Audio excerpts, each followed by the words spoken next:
다음은 주간 섹션 순서입니다. 매주 화요일 이 시간에는 부산시 한의사협회에서 한의학 상담 해주고 계시죠. 오늘은 부산 범일동에서 범일동에 계시는 윤정훈 원장님과 함께 이 통증의 왕 3차 신경통에 대해 얘기 나눠보도록 하겠습니다. 지금 전화 연결되어 있습니다. 윤정훈 원장님 안녕하십니까? 네, 안녕하세요. 윤정훈 원장입니다. 네, 같은 범일동에 계시니까 네. 아침 출근길에 상당히 오늘 날씨가 춥더라고요. 네, 많이 추웠습니다. 네, 고생 많이 하셨을 텐데. 자, 오늘 주제, 이 통증의 왕 3차 신경통입니다. 이 통증의 왕 3차 신경통, 어떤 건지 상당히 궁금한데요. 네.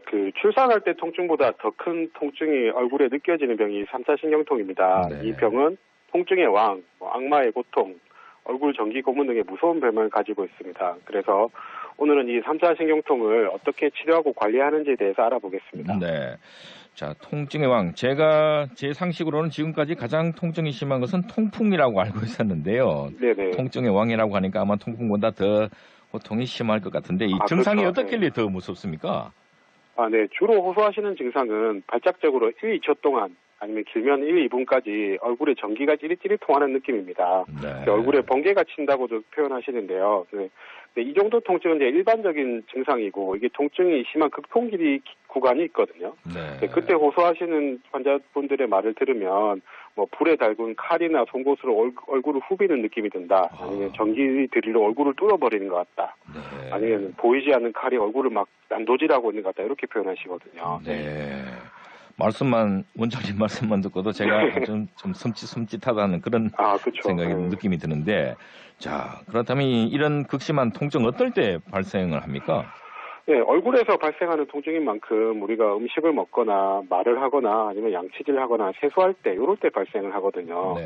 그래서 어떻게 생각하면 통증이 심할 때는 이제 음식도 못 먹고 말도 못하고 씻지도 못하고 정말 삶의 질이 많이 떨어지는 병입니다. 그리고 네. 상태가 많이 안 좋을 때 이렇게 스치는 바람이나 아니면 자기 머리카락이 스치기만 해도 막 통증이 발생하거든요. 네. 근데 이렇게 통증이 극심한데도 겉보기엔 아무 이상이 없어요. 네. 그래서 이제 가족이나 친구들도 이해를 못 해주고 이래서 좀 고독하고 좀 외로운 병이기도 합니다. 네. 이 통증이 지속되는 시간이 오래 가는가요? 아니요, 이게 1, 2초 아니면 길면 1, 2분인데 네. 이게 그 통증이 오는 그 당시에는 그분들은 되게 영원처럼 느껴지거든요. 막 얼굴을 칼로 찌르는 게 1초든 2초든 엄청 괴롭고 힘드니까. 네. 네네. 그렇군요. 자, 그렇다면 이 한의원에서는 이 3차 신경통 어떻게 치료합니까? 네, 침과 약침 치료로 얼굴의 통증 부위에 이제 근육 긴장과 염증을 완화시키고요. 네. 그리고 3차 신경통 환자분들은 공통적으로 이렇게 목이랑 어깨가 많이 굳어 있거든요. 네. 그래서 그걸 풀어줘서 얼굴 쪽에 기혈 순환을 잘 되게 해주고, 그리고 좀 예민해져 있는 신경을 좀 완화시키는 치료도 하고요. 그리고 대부분의 환자들이 소화도 잘 안 되고 또 불면증도 있고 그렇습니다. 그래서 네. 한약 치료를 통해서 좀 잠도 잘 자고 소화도 잘 되게 해서 몸의 전체적인 컨디션도 좋게 하고 원기도 보충해주는 식으로 그렇게 치료하고 있습니다. 네. 저도 뒷목하고 어깨가 많이 좀 뭉쳐 있는 것 같은데. 네. 네. 자, 혹시 그렇다면 이 3차 신경통 환자들의 공통점이 있을까요? 3차 신경통은 일반적으로 중년 여성에게 가장 많이 발생하거든요. 근데 네. 제가 임상에서 보면 이제 성격적인 크게 두 가지가 있는데, 첫 번째는 완벽주의 성격이고요. 두 번째는 착한 성격입니다. 그래서 네. 그 완벽주의 성격을 가지고 계신 분들은 좀 과로도 많이 하고 자기 자신에게 채찍질도 많이 하거든요. 네. 그래서 이제 스트레스 강도가 엄청 높고, 그리고 또 성격이 착하다는 것은 어떻게 보면 좀 많이 참고 있는 성격이잖아요. 네. 그렇게 계속 참다 보면 이제 화병도 오고, 그냥 일반적으로 보면 3차 신경통을 가지신 분들 이 두 가지가 다 있어요. 그래서 네. 과로도 많이 하면서 거절도 못하고 성격도 착하고 이런 분들이 많이 발생합니다. 네. 자, 완벽하게 사는 것도 힘든데 거기다가 이제 착하게까지 하면 세상의 스트레스는 혼자서 다 감당하지 않나 이런 생각이 드는데 좀 네네. 두루뭉술하게 좀 살았으면 하는 건 또 생각인데요. 그렇죠. 네. 자, 그렇다면 이 3차 신경통 환자분들에게 혹시 도움이 되는 생활 습관 같은 게 있을까요? 예, 아까도 말씀드렸듯이 그 3차 신경통 환자분들은 목 어깨가 단단히 많이 굳어 있거든요. 그래서 네.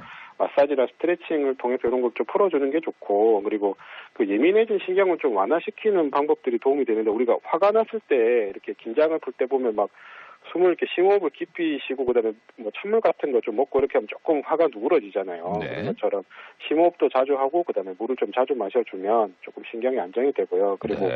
3차 신경통 환자분들이 겨울이 되면 더 괴로워져요. 그래서 몸을 좀 따뜻하게 하고 그렇게 하면 좀 혈액순환도 잘 되고 통증이 좀 완화가 됩니다. 네.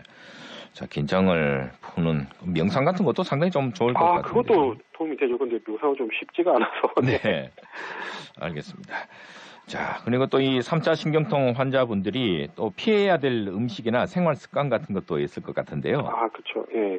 일단 카페인이 들어간 음료는 기본적으로 좋지 않습니다. 대표적으로 커피가 있죠. 네. 커피를 마시면 이제 신경도 예민해지기도 하고 또 잠을 깊이 못 자니까 좋지 않고요. 그리고 간혹 이게 통증이 너무 심하니까 잠시라도 고통을 잊어버리기 위해서 뭐 음주를 하시는 분들이 있거든요. 네. 네, 이제 결과적으로는 이것도 신경을 더 예민하게 만드니까 안 하시는 게 좋고, 그리고 밀가루 음식 많이 드시면 이제 소화 기능도 떨어지고 장에도 안 좋으니까 되도록이면 안 먹는 게 좋고요. 네.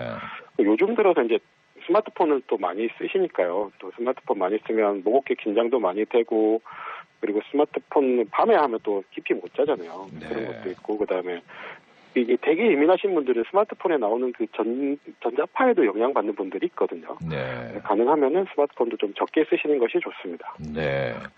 지금 말씀 듣고 보니까 이렇게 해야 되는데 그렇게 하면은 사는 낙이 없을 것 같은 그런 생각이 들고. 그죠. 그런 면이 좀 그냥 무인도에서 혼자 사는 게 낫지 않을까 이런 생각이 드는데요. 근데 이 3차 신경통 말씀하셨는데 그렇다면 뭐 1차 신경통, 2차 신경통 이렇게 나눠지는가요? 어떻습니까? 아니, 그런 게 아니고 3차 신경통 이게 얼굴 쪽으로 뻗어나가는데 신경이 세 가지로 가지가 이렇게 나가는 신경이 있거든요. 그래서 네. 그거를 이제 세 가지로 이렇게 뻗어나가니까 3차 신경이라고 얘기를 하는 거고, 뭐 1차 신경, 2차 신경 이렇게 따로 있지는 않습니다. 네, 알겠습니다. 제가 이쪽으로는 좀 많이 아는 바가 없어서 한번 여쭤봤습니다. 네네. 네. 혹시 도움이 되는 한방차 같은 게 있을까요? 일단은 몸이 찬 분들한테는 계피차가 좋고요. 네. 그리고 이제 잠을 깊이 못 자거나 잠이 빨리 안 드신 분들은 대추차가 신경을 좀 안정시켜주니까 도움이 됩니다. 그리고 네. 소화가 잘 안 되시면서 좀 아침에 잘 부어있는 분들이 있거든요. 이런 네. 분들은 생강차 드시는 것이 좋고, 그리고 어깨목이 뻣뻣하게 굳어 있으면서 몸이 좀 딱딱하고 이렇게 근육질이신 분들이 있어요. 이런 네. 분들한테는 식차가 도움이 됩니다. 네. 그리고 혈액순환이 잘 안 되면서 밤에 자다가 막 쥐가 자주 나시는 분들이 있거든요. 네. 그런 분들은 자격차를 먹으면 이제 근육이 좀 풀리면서 도움이 됩니다. 네, 잘 알겠습니다. 오늘 말씀 고맙습니다. 네, 감사드립니다. 네, 지금까지 부산시 한의사회 윤종훈 원장과 말씀 나눠봤습니다.